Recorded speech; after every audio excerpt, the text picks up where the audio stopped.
सिंध हुकूमत को दिए और सिंध हुकूमत के लगाए गए अफसरान ने पैसों में खुर्द-बुर्द की है। कंपनी आ गई है, बाहर की कंपनी है जो रोड बना रही है, इफ्तिताह हो चुका है, मौसलात की वजारत तैयार है रोड बनाने के लिए, लेकिन अब ज़मीन है ही नहीं, कहाँ बनाएं। तो हमने सिंध हुकूमत को कहा है, बारहा 2-3 मीटिंगें वज़ीर मौसलात हज़रत मौलाना असद महमूद साहब की चीफ मिनिस्टर साहब से हुई हैं कि भाई ज़मीन दें ताकि हम रोड बनाएं।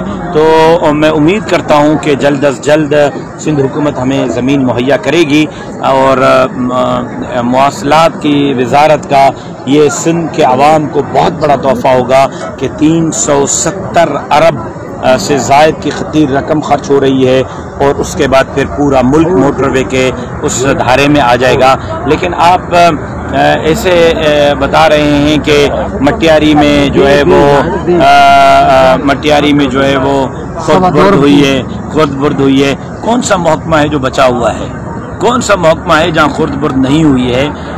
यहाँ पर ये तो एक वो महकमा है कि वजारत हमारे पास थी और वो पकड़े गए हैं, और ऐसी सारी वजारतें अगर हमारे पास आ जाएं तो हम इससे बड़े बड़े स्कैंडल आपके सामने रखेंगे जो यहाँ लोगों के नाक के नीचे किए गए हैं और लोगों के हुकूक पर डाके डाले गए हैं। हम यही जद्दोजहद कर रहे हैं कि इन मसाइल का सिर्फ एक ही हल है। जो इस वक्त मुल्क के अंदर मसाइल हैं, चाहे माशी बदहाली है, चाहे कुछ और हैं, कि 70 सालों से मुल्क को तजुर्बों पर गुजारा गया है। जिन हुक्मरानों ने मुल्क का बेड़ा गर्क किया है उनको मुस्तरद करके अहल और लायक हुक्मरान आगे लाने होंगे। और मुल्क को वैसे भी ला इलाहा इल्लल्लाह के नारे पर हासिल किया गया था, तो ज़रूरत है कि ऐसे लोगों को आगे लाया जाए जिनके दिल में खौफ खुदा हो और जो रसूलुल्लाह सल्लल्लाहु अलैहि वसल्लम की तालीमात से आरास्ता हो, जो अपने पेट भरना न जानते हों, अवाम की और मखलूक की खिदमत करना जानते हो।